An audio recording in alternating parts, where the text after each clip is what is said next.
بسم اللہ الرحمن الرحیم وصلی اللہ علی النبی الامی وعلی آلہ وصحبہ اجمعین ومن یتوکل علی اللہ فہو حسبہ۔ ناظرین محترم، موجودہ ملکی حالات بلکہ میں کہوں گا عالمی حالات کے تناظر میں سوشل میڈیا پر علماء، خطباء اور مساجد کے ائمہ کرام کے حوالے سے، ان کی سیلریز، ان کے اعزازیے اور ان کی تنخواہوں کے حوالے سے مختلف قسم کی آراء کا لوگ اظہار کر رہے ہیں۔ بعض تو خلوص دل کے ساتھ ان کے ساتھ اظہار ہمدردی کر رہے ہیں، اور بعض ویسے ہی دیکھا دیکھی جو ایک چل چلاؤ کا ہمارے ہاں ماحول ہے کہ بات کی گہرائی تک پہنچے بغیر کسی بات کو آگے پھیلا دینا، وہ اسی طرح کوئی پوسٹ اٹھاتے ہیں اور اٹھا کے وہ آگے پھیلا دیتے ہیں۔ ان حالات کے اندر جبکہ پوری دنیا میں مہنگائی نے لوگوں کو اپنی گرفت میں لے رکھا ہے، ایسے حالات میں ظاہر ہے دیگر تمام شعبۂ زندگی سے تعلق رکھنے والے لوگوں کی طرح مساجد کے ساتھ متعلق لوگ، منبر و محراب کے ساتھ متعلق لوگ بھی وہ بری طرح ڈسٹرب تو ہوئے ہیں۔ لیکن آج ہم نے آپ کی خدمت میں یہ بات عرض کرنی ہے کہ ہم نے مفت کی ہمدردیاں لوگوں کی نہیں سمیٹنی، اور نہ ہی میں نے آج یہ رونا ہے کہ علماء کی تنخواہیں کم ہیں، اس لیے کہ اگر تھوڑا سا غور کر لیا جائے تو ہم اس نتیجے پر پہنچیں گے کہ تنخواہوں کا رونا یہ ذلت کا راستہ ہے، یہ رسوائی کا راستہ ہے۔ ایک مصلی پہ کھڑے ہونے والے اور ممبر پہ بیٹھنے والے کو یہ بات زیب ہی نہیں دیتی کہ وہ اپنی تنخواہ کے کم ہونے کا وہ رونا روئے اور اسی میں وہ اپنی ساری زندگی گزارتا چلا جائے، یا وہ اسی حالت میں زندگی گزار دے کہ وہ ہر مہینے کی پہلی تاریخ وہ مسجد کمیٹیوں کی طرف دیکھے، یا مدارس والے، مدارس کے محتمم حضرات کے ہاتھوں کی طرف وہ دیکھیں کہ ادھر سے سیلری اور تنخواہ ملے گی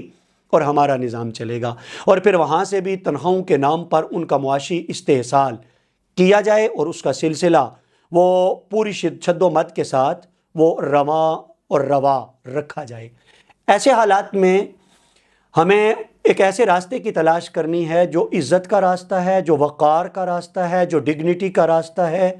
اور جس کو آپ کہیں کہ اس سے عزت نفس اور سیلف رسپیکٹ مجروح نہیں ہوتی بلکہ وہ محفوظ ہوتی ہے۔ بات کا آغاز ہم کریں گے، قرآن مجید کا جملہ ہم نے پڑھا، وَمَن يَتَوَكَّلْ عَلَى اللَّهِ فَهُوَ حَسْبُهُ۔ جو اللہ کی ذات پر بھروسہ کرتا ہے، توکل کرتا ہے، اس کا رب اس کے لیے کافی ہوتا ہے۔ توکل اہل اللہ کی صفت ہے، رب کی ذات پر نظر رکھنا، بھروسہ کرنا، یہ اس کے محبوب بندوں کی خوبیوں میں سے ایک اہم ترین خوبی ہے۔ لیکن توکل ہے کیا؟ سب سے بڑا مسئلہ یہ ہے کہ جس وقت علماء کرام تربیت اور تعلیم کے مراحل سے گزرتے ہیں تو انہیں زیور تعلیم و تربیت سے آراستہ کرنے والے جس وقت انہیں توکل کا درس دیتے ہیں، تو میں معذرت کے ساتھ عرض کروں گا کہ توکل کی تعریف، ڈیفینیشن شاید ٹھیک ان کے دماغ میں نہیں بٹھائی جاتی۔ آقا حضور رسالت مآب علیہ تحیت و ثنا سے جب پوچھا گیا تھا توکل کا مفہوم، کیا اونٹ کو قلعے پہ باندھ کے توکل کرنا ہے یا کھلا چھوڑ کر، تو آپ نے اونٹ کو کھلا چھوڑ کر توکل کرنے کا درس نہیں دیا تھا۔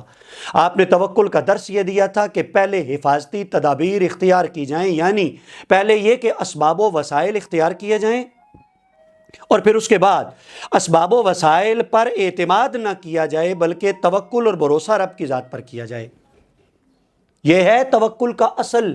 جو مفہوم ہے، یا جو توکل کی اصل تعریف ہے جو رسول اللہ صلی اللہ علیہ وآلہ وسلم نے سکھائی۔ مدارس کے اندر بھی ہم ایک اور تضاد یہ دیکھتے ہیں، یا کمیٹیوں کے اندر ایک تضاد دیکھتے ہیں، جس وقت خدمات کی باری آتی ہے، تنخواہوں کی باری آتی ہے، اس وقت کہا جاتا ہے فنڈز کی کمی ہے، اور اس وقت درس دیا جاتا ہے توکل کا، اس وقت درس دیا جاتا ہے اللہ کی ذات پر بھروسے کا، اور اس وقت میں یہ کہہ سکتا ہوں کہ ایموشنلی بلیک میل کیا جاتا ہے، ایکسپلائٹ کیا جاتا ہے کہ آپ دین کے خادم ہیں، آپ دین کے چوکیدار ہیں، کیا آپ صبر نہیں کر سکتے؟ کیا آپ تھوڑے پر شکر نہیں کر سکتے؟ کیا آپ قناعت نہیں کر سکتے؟ عالی وقار دوستو، قناعت صرف مساجد کے ائمہ کے لیے نہیں ہے، قناعت صرف مدارس کے مدرسین کے لیے نہیں ہے، یہ سبق کمیٹی والوں کے لیے بھی ہے۔ جب آپ یہ کہتے ہیں کہ مساجد کے فنڈز وہ ٹھیک نہیں، تو سوال ہے کہ مساجد کے اندر جی یہاں پہ یہ ٹائل ٹھیک نہیں لگی، اسے اکھیڑ دو دوسری لگا دو، یہاں پہ یہ چیز ٹھیک نہیں، اسے اکھیڑ دو دوسری لگا دو، یہ جو ایئر کنڈیشنز کے اخراجات ہیں، ٹائلز کے اخراجات ہیں، اور دیگر جو مسجدوں کی لگژریز کے اخراجات ہیں، مساجد کے فنڈز ہیں تو وہ پورے ہوتے ہیں۔ مدارس کا بھی سیم یہی حال ہے۔ شاید ہماری ان باتوں سے کوئی یہ کہے کہ یہ صرف اور صرف حالات حاضرہ کی تصویر کشی ہے، تو میں اس کو رسول اللہ صلی اللہ علیہ وآلہ وسلم کی سیرت طیبہ سے مربوط کر لیتا ہوں۔ ہم اسے قرآن مجید کے ساتھ مربوط کر لیتے ہیں۔ قرآن مجید نے فی سبیل اللہ کی ایک اصطلاح متعارف کروائی کہ ہماری ڈونیشنز کے مستحق وہ لوگ ہیں جو فی سبیل اللہ ہیں، جو اللہ کے راستے میں ہیں۔ اب اللہ کے راستے میں کون لوگ ہیں؟ مجاہد، جہاد کرنے والا، وہ راہ خدا میں ہے، اللہ کے دین کی خدمت کے لیے خود کو وقف کرنے والا، وہ فی سبیل اللہ، وہ اللہ کی راہ میں ہے۔ اب ہم جب دیکھتے ہیں رسول کریم علیہ السلام کے زمانے میں مثلاً مجاہدین تھے، تو جنگوں میں سے جو مال غنیمت آتا تھا، وہ مال غنیمت ریاست کا حصہ نکالنے کے بعد باقی مجاہدین میں برابر ایکولی وہ تقسیم کیا جاتا تھا۔ کیا ہمارے ہاں مساجد کے اندر، مدارس کے اندر آنے والے فنڈز، کیا اس کی برابر اور مساویانہ تقسیم کا نظام ہے؟ تقریریں کرتے ہوئے ہم ملکی اور ریاستی سطح پر یہ اعتراضات تو اٹھاتے ہیں کہ ریاستی وسائل مساویانہ بنیادوں پر تقسیم نہیں ہوتے، لیکن ہم جو نظام مصطفیٰ کے داعی ہیں، ہم جو نظام اسلام کی طرف لوگوں کو بلاتے ہیں، ہم جو یہ بجا طور پر دعویٰ کرتے ہیں، بلکہ سر فخر سے بلند کرتے ہوئے دعویٰ کرتے ہیں کہ انسانیت کے تمام مسائل کا حل نظام اسلام میں ہے، تو کیا ہم خود اس پر عمل کرتے ہیں؟ کیا اسباب کی وہ مساویانہ تقسیم ہوتی ہے؟ اب آئیے ہم اس ٹاپک کی طرف بھی آغاز میں عرض کر دیا کہ ہم نہیں جانا چاہتے، ہم یہ نہیں عرض کرنا چاہتے کہ آپ تنخواہیں بڑھائیں۔ ہم آج بالکل ایک ڈیفرنٹ اینگل سے ہم علماء کرام کی توجہ مبذول کروانا چاہتے ہیں، اور وہ یہ ہے کہ کیا علماء کرام کی قسمت میں یہی لکھا گیا ہے کہ وہ کمیٹیوں کی طرف دیکھیں، مدارس کے معتمم حضرات کی تنخواہوں کی طرف دیکھیں، وہ مقتدیوں کے ہاتھوں کی طرف دیکھیں کہ وہ خدمت کریں گے؟ اگر ایسا ہے تو اس کا مطلب ہے یہ غلامانہ سوچ ہے۔ ایسی سوچ رکھنے والا حریت فکر سے محروم ہے، اور یہاں میں بالکل یہ بات عرض کرنے میں کوئی مجھے ہیزیٹیشن نہیں، کوئی ہچکچاہٹ نہیں کہ جس وقت کوئی ایسی سوچ رکھنے والا خطیب ممبر پہ بیٹھتا ہے، امام مصلی پہ کھڑے ہوتا ہے، اس کا نقصان صرف یہ نہیں کہ اس کے خرچے پورے نہیں ہوتے، ضروریات باوقار پوری نہیں ہوتی، اس کا نقصان اللہ کے دین کو بھی ہوتا ہے۔ اور اللہ کے دین کو یہ نقصان ہوتا ہے کہ وہ جب کمیٹی کی تنخواہوں کا خود کو محتاج بنا لیتا ہے، تو پھر ایسا عالم دین کبھی بھی حق کا کلمہ ممبر پہ بیٹھ کے نہیں اپنی زبان سے ادا کر سکتا، اس لیے کہ تو اس سے تو خطرہ ہوتا ہے کہ کمیٹی کے چودھری صاحب نہ ناراض ہو جائیں، ہمارے محلے کی انتظامیہ کے جو خان صاحب ہیں وہ ناراض نہ ہو جائیں، ملک صاحب نے مجھ سے چہرہ پھیر لیا تو مجھے مسجد سے فارغ ہی کیوں نہ کر دیں۔ اب آئیں میں بتاؤں، کیا یہ عزت کا راستہ ہے کہ آپ ملک کو بھی دیکھیں، خان کو بھی دیکھیں، چودھری کو بھی دیکھیں؟ یا عزت اور وقار کا راستہ یہ ہے کہ ملک صاحب، چودھری صاحب، خان صاحب، یہ امام مسجد کو،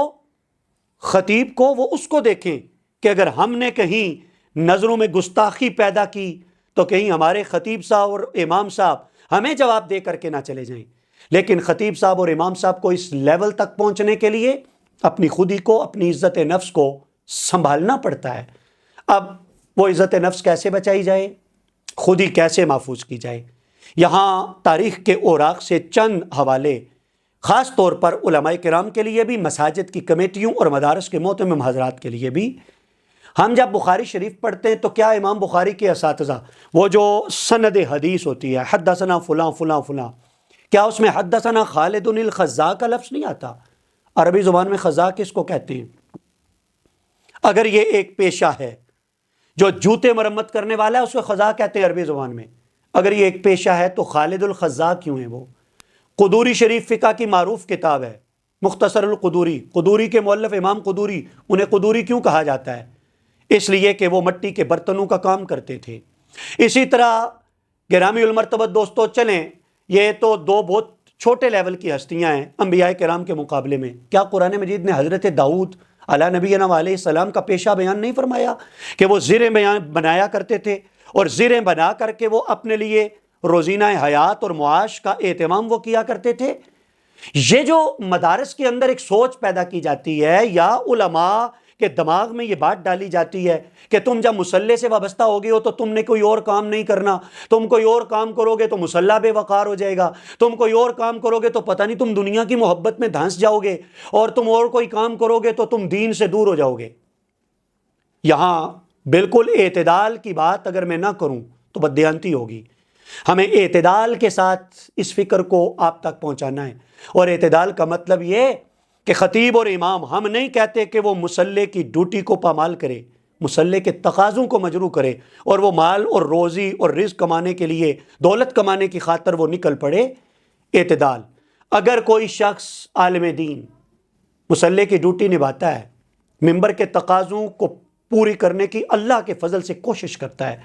لیکن اس کے ساتھ اس کی سوچ یہ ہے کہ میں کمیٹی کی طرف نہ دیکھوں، میں مقتدیوں کے ہاتھوں کی طرف نہ دیکھوں، میں لینے والا نہ ہوں بلکہ میں اپنے مقتدیوں کو چائے پلانے کے قابل ہو سکوں، میں کھانا کھلا کر کے انہیں اللہ کا دین ان تک پہنچانے کے قابل ہو سکوں۔ اگر کوئی اس سوچ کے ساتھ کہ میرے بچے رزق حلال کے لیے کسی کے محتاج نہ ہوں، اگر وہ اس سوچ کے ساتھ اپنے فالتو وقت میں اگر وہ کوئی باعزت روزگار کا اہتمام کرتا ہے، وہ کوئی کاروبار کرتا ہے، وہ کوئی بزنس کرتا ہے، وہ اگر کسی جگہ کوئی محنت مزدوری کرتا ہے، تو یہاں ہم سوال کریں گے، اگر اللہ کے نبی وہ تجارت کریں، محنت مزدوری کریں، ان کا منصب نبوت اگر اس سے متاثر نہیں ہوتا تو الحمدللہ ہمیں ٹینشن لینے کی ضرورت نہیں۔ ایک خطیب کی خطابت بھی متاثر نہیں ہوتی، کسی امام کی امامت بھی اس سے متاثر نہیں ہوتی، کسی دین کے خدمت گزار کی خدمت بھی اس سے متاثر نہیں ہوتی۔ ہاں، میں پھر کہوں گا کہ سوچ اعتدال والی ہونی چاہیے۔ یہاں بھی بعض اوقات علماء کرام کی طرف سے بھی بڑی زیادتی ہوتی ہے۔ ہمارے مشاہدے میں یہ بات آئی، بہت دفعہ ایسا ہوتا ہے کہ ایک شخص مسجد کے ساتھ تب تک جڑا رہتا ہے، مصلی کے ساتھ، جب تک اس کے لیے کوئی اور رزق روٹی کا بندوبست نہیں ہو جاتا۔ اس کا تو سیدھا سا نتیجہ یہ ہے کہ اس نے مصلی کو تو روٹی کا ذریعہ بنایا ہوا ہے، اس نے ممبر کو رزق کمانے کا ذریعہ بنایا ہوا ہے۔ ہم دیکھتے ہیں کہ کہیں اور جاب لگ گئی، اچھی سیلری آ گئی، یا کوئی کاروبار سیٹ ہو گیا، تو آہستہ آہستہ مصلی کی ڈیوٹی سے دور، ممبر سے دور، داڑیاں چھوٹی ہونے لگتی ہیں، لباس تبدیل ہونے لگتا ہے۔ یہ انداز بھی غلط نہیں، قابل صد مذمت ہے۔ لیکن امام اور خطیب کو مخصوص ہاتھوں کا محتاج رکھنا، یہ دراصل ایک خاص سوچ ہے، اور اس سوچ کو پروان چڑھانے کا شعوری یا لا شعوری ایک اہتمام ہے جس کے بارے میں ہمیں بہرحال سوچنا ہوگا اور غور و فکر کرنا ہوگا۔ اگر اسلام کی تاریخ کا بہترین دور ہم خلافت راشدہ کو قرار دیتے ہیں، ہماری یہ گفتگو کا اگلا حصہ ہے، تو خلفائے راشدین کا ذریعہ معاش کیا تھا؟ حضرت ابوبکر صدیق خلیفۃ المسلمین بنتے ہیں، آپ سامان تجارت کندھوں پہ اٹھا کے بازار کا رخ کرتے ہیں۔ پوچھا جاتا ہے کہاں کی تیاری ہے، تو آپ فرماتے ہیں کہ میں منڈی جاؤں گا اور محنت مزدوری کر کے میں اپنے بال بچوں کے لیے روزی کماؤں گا۔ پھر مسلمانوں کی شورا بیٹھتی ہے، اور شورا بیٹھ کے یہ فیصلہ کرتی ہے کہ اگر خلیفۃ المسلمین خود بازار میں جا کے کاروبار کرنے لگ گئے تو ایک تو مارکیٹ متاثر ہوگی، مارکیٹ متاثر اس طرح ہوگی کہ اگر کوئی با اختیار شخص جا کے مارکیٹ میں بیٹھ جائے تو کسٹمر باقی لوگوں کو چھوڑ کے اسی کی طرف آئے گا، باقی لوگوں کا کاروبار متاثر ہوگا۔ اور دوسری اس میں خرابی یہ ہوگی کہ اگر خلیفۃ المسلمین روزی روٹی کے چکر میں پڑا رہا تو ریاست کا نظام یہ کون چلائے گا؟ اے کاش کہ ہم آج بھی مسلمانوں کے ہاں شورا کا نظام مضبوط ہو، اور ہم یہ سوچیں کہ اگر پہلی بات تو یہ کہ ایک عالم دین روزی روٹی کے چکر میں پڑا رہا تو مصلی کی ڈیوٹی کون نبھائے گا، خدمت دین کی ڈیوٹی کون نبھائے گا؟ لیکن اگر آپ کو یہ فکر نہیں تو عالم دین کو تو اپنے بچوں کے رزق حلال کی فکر کرنے دیں، اس کے لیے تو کم از کم راستہ سہل بنا دیں، اس کے سامنے فتوے کی یا فضول تبصروں کی دیواریں اور ہرڈلز اور رکاوٹیں تو اس کے سامنے کھڑی نہ کریں۔ یاد رکھیں، باوقار طریقے سے رزق حلال کمانا، جب حضور نے یہ ارشاد فرمایا کہ یہ عبادت ہے، جب حضور نے یہ فرمایا کہ محنت مزدوری کرنے والا اللہ کا دوست ہے، آقا علیہ السلام نے کوئی تخصیص نہیں فرمائی تھی کہ عالم دین اس میں شامل نہیں، کوئی دین کا طالب علم اس میں شامل نہیں، کوئی دینی خدمت گزار اس میں شامل نہیں، کوئی تخصیص نہیں ہے، کوئی تحدید نہیں ہے۔ جب عمومی بات ہے تو کیا خیال ہے، ایک عام آدمی اگر وہ محنت مزدوری کرے اور اس کو عبادت کا ثواب ملے تو وہ عالم دین جس کی نیند بھی عبادت ہے، وہ عالم دین جس کے چلنے والی سانسوں پر بھی اللہ تسبیح کا ثواب اسے عطا فرماتا ہے، کیا اس عالم دین کی طرف سے عبادت کرنے پر اللہ اس کو عبادت کا ثواب نہیں عطا فرماتا؟ یاد رکھیے، باوقار انداز کے ساتھ دین کی خدمت اسی صورت میں ممکن ہے جب آپ کا ذریعہ معاش مضبوط ہوگا، آپ کی مسجد کمیٹیوں والوں کو بھی پتہ ہوگا کہ یہ عالم دین ہماری تنخواہ کا محتاج یہاں پہ نہیں بیٹھا ہوا، یہ عزت اور وقار کے ساتھ، خودی کے ساتھ، سیلف ریسپیکٹ کی حفاظت کے ساتھ اور ڈگنیٹی کے ساتھ یہ اللہ کے دین کا کام کر رہا ہے۔ ہم نے بات چھیڑی تھی خلفائے راشدین کی، تو حضرت ابوبکر صدیق کا معاوضہ کہہ لیں، مشاہرہ کہہ لیں، اعزازیہ کہہ لیں، خدمت کہہ لیں، بیت المال سے مقرر کی گئی۔ اسی طرح خلفائے راشدین 5 کے 5، حضرت ابوبکر، حضرت عمر، حضرت عثمان غنی، حضرت مولا علی، حضرت سیدنا امام حسن المجتبیٰ، ان کے تمام تر اخراجات یہ بیت المال سے پورے ہوتے تھے۔ پھر ہم آگے بڑھتے چلے جائیں، آگے دیکھتے ہیں اکابر محدثین، وہ محنت مزدوری کرتے تھے، ساتھ خطابت کرتے، ساتھ امامت کرتے، ساتھ تدریس کرتے، ساتھ اللہ کا دین پڑھاتے۔ علماء کرام کی خدمت میں ہم آج گزارش یہ پیش کرنا چاہتے ہیں کہ اللہ کے دین کی خدمت کو اپنا اعزاز سمجھیں، اپنی آخرت کا سرمایہ سمجھیں، اور یہ سمجھتے ہوئے دین کی خدمت بجا لائیں، لیکن اپنے رزق حلال کے لیے باوقار متبادل ذرائع وہ ساتھ ضرور اختیار کریں، اور ان اسباب کی طرف بڑھیں جن اسباب کی طرف بڑھنا کوئی دنیا داری نہیں ہے، کوئی دنیا کی محبت نہیں ہے۔ انما الاعمال بالنیات، یہ ڈیپینڈ کرتا ہے کہ جو بندہ محنت مزدوری کر رہا ہے اس کی نیت کیا ہے۔ میں اگر اجازت دیں تو یہ بات بھی عرض کر دوں، چلیں عالم دین کے عیاشی کے اخراجات نہ صحیح، ضرورتوں کی تکمیل تو ذمہ داری ہے معاشرے کی یا نہیں؟ اگر معاشرہ اپنی ذمہ داری نہیں نبھاتا تو عالم دین کی تو ذمہ داری ہے نا کہ وہ اپنے بچوں کی جائز ضروریات کی تکمیل کر سکے، وہ کم از کم انہیں بیمار ہوں تو دوا دارو لے کے دے سکے، انہیں کپڑے پہنا سکے باوقار۔ اگر آپ کا بچہ کسی بڑے اسکول میں پڑھتا ہے تو عالم دین کا بچہ محلے کے چھوٹے اسکول میں تو پڑھنے کا حق رکھتا ہے۔ آپ کا بچہ یورپ میں تعلیم کے لیے اگر جائے تو عالم دین کا بچہ مقامی یونیورسٹی اور مدرسے میں تو باوقار انداز سے پڑھنے کا حق رکھتا ہے۔ اگر آپ نے بیٹیاں رخصت کرنی ہیں اور کچھ دے کے رخصت کرنا ہے تو کیا عالم دین کی بیٹیاں انہوں نے اپنے گھر نہیں جانا ہوتا؟ آپ نے اپنے بیٹوں کی شادی کرنی ہے تو کیا عالم دین نے بہویں اپنے گھروں میں نہیں لانی ہوتی؟ ہمارے ہری پور ہزارہ کے علاقے میں ہمارے ایک بہت عالی قدر معزز دوست وہاں خطیب تھے، تو وہ وہاں کی بات سنایا کرتے تھے کہ ہمارے محلے کے جو بڑے خان صاحب تھے وہ مجھ سے بعض اس لیے خفا تھے، وہ کہتے تھے یہ بڑا متکبر مولوی ہے، صرف اس لیے کہ یہ مولوی آ کے مجھ سے مانگتا نہیں ہے۔ اس کا مطلب یہ ہے کہ یہ جو وڈیروں کی سوچ ہے، یہ جو سرمایہ دارانہ سوچ ہے، وہ یہ ہے کہ ان لوگوں کو اپنا محتاج رکھو، یہ ہمارے سامنے ہاتھ پھیلا کے رکھیں اور پھر ان سے اپنی مرضی کی باتیں کرواتے چلے جاؤ۔ اگر کوئی ان کے سامنے ہاتھ نہ پھیلائے تو وہ اس پر بھی چیں بجبیں ہوتے ہیں، وہ اس پر بھی ناراض ہوتے ہیں، وہ اس پر بھی خفا ہوتے ہیں۔ آؤ ایک آخری بات عرض کر کے بات کو ختم کر دوں، یہ علماء کے نام بھی ہے اور علماء کو اپنی مساجد میں لانے والوں کے نام بھی ہے، کہ جب آپ یہ نیت کرتے ہیں پیچھے امام صاحب کے، اور یہ نیت کرتے ہوئے آپ کے ذہن میں یہ ہے کہ امام ہمارا تنخواہ دار ملازم ہے، آپ ذہن میں یہ سوچتے ہیں کہ اسے ہم سیلری دیتے ہیں، تو میں فتویٰ نہیں دیتا، خود اکیلے بیٹھیں، گردن جھکائیں، جو آپ کے ضمیر کی آواز ہوگی وہ سچی آواز ہوگی، بشرطے کہ ضمیر زندہ ہو تو، کہ پھر آپ کی نمازوں کا کیا بنے گا؟ نیت کرتے ہو زبان سے پیچھے امام صاحب کے، لیکن آپ کا دل کہتا ہے کہ یہ آپ کا ملازم ہے، یا آپ کا دل کہتا ہے کہ یہ آپ کا نوکر ہے۔ علماء کے لیے بھی یہ کہ اگر کسی کے ذہن میں یہ سوچ ہے تو وہ سوچ پیدا کرنے میں آپ کے اپنے کردار کا بھی عمل دخل ہے۔ اگر آپ نے باوقار ذریعہ معاش اختیار کیا ہوتا تو شاید دنیا دار کی یہ سوچ ہرگز نہ ہوتی۔ عالم دین کے لیے جو مسلح کے تقاضے، ان میں سے یہ ایک تقاضا ہے کہ اس کا لباس صاف ستھرا ہو، اور ظاہر لباس صاف ستھرا ہونے کے لیے بھی رزق حلال چاہیے، اس کے لیے متبادل ذرائع اختیار کیے جائیں، اس فتوے کی پرواہ نہ کی جائے کہ یہ دنیا داری ہے یا یہ ہے یا وہ ہے۔ آقا علیہ الصلوۃ والسلام کی وہ حدیث پاک کہ جب حضور تشریف فرما تھے، حضور کے غلام بھی تھے، ایک سفر میں تھے، اور وہاں سے ایک سفر بھی سفر جہاد تھا، ایک نوجوان صحت مند گزرتا ہے، بعض صحابہ کہتے ہیں کتنا اچھا ہوتا یہ اللہ کی راہ میں ہوتا۔ تو آقا علیہ الصلوۃ والسلام نے ارشاد فرمایا کہ اگر یہ گھر سے اس لیے نکلا ہے کہ میں رزق حلال کماؤں تاکہ میرے بچے کسی کے سامنے دستے سوال دراز نہ کریں، میں مفہوم حدیث مختصر کرتے ہوئے عرض کر رہا ہوں۔ تو حضور علیہ السلام نے فرمایا کہ یہ پھر بھی اللہ کی راہ میں ہے۔ پھر آقا علیہ السلام نے فرمایا اگر یہ اس لیے گھر سے نکلا کہ میں رزق حلال کما کے بوڑھے ماں باپ کی خدمت کروں، یہ پھر بھی اللہ کی راہ میں ہے۔ مطلب یہ کہ آقا علیہ السلام نے تو معاملہ آسان کر دیا کہ جو رزق حلال کمانے کے لیے نکلتا ہے گھر سے، وہ گویا کہ وہ اللہ تعالیٰ کی عبادت کے راستے پر ہے۔ ائمہ اہل بیت اطہار، جن کی اتباع کو، جن کی غلامی اور محبت کو ہم اپنی آخرت کا سرمایہ سمجھتے ہیں، ان کے اقوال زریں، ان کے جواہر پارے، ان کی باتیں اگر آپ کتابوں سے اکٹھی کریں، جہاں وہ اپنے ماننے والوں کو تقویٰ کا سبق دیتے، زہد کا سبق دیتے تھے، وہاں وہ اپنے ماننے والوں کو رزق کمانے کی بھی رغبت دلاتے اور اعتدال کے ساتھ رزق خرچ کرنے کی بھی رغبت دلاتے،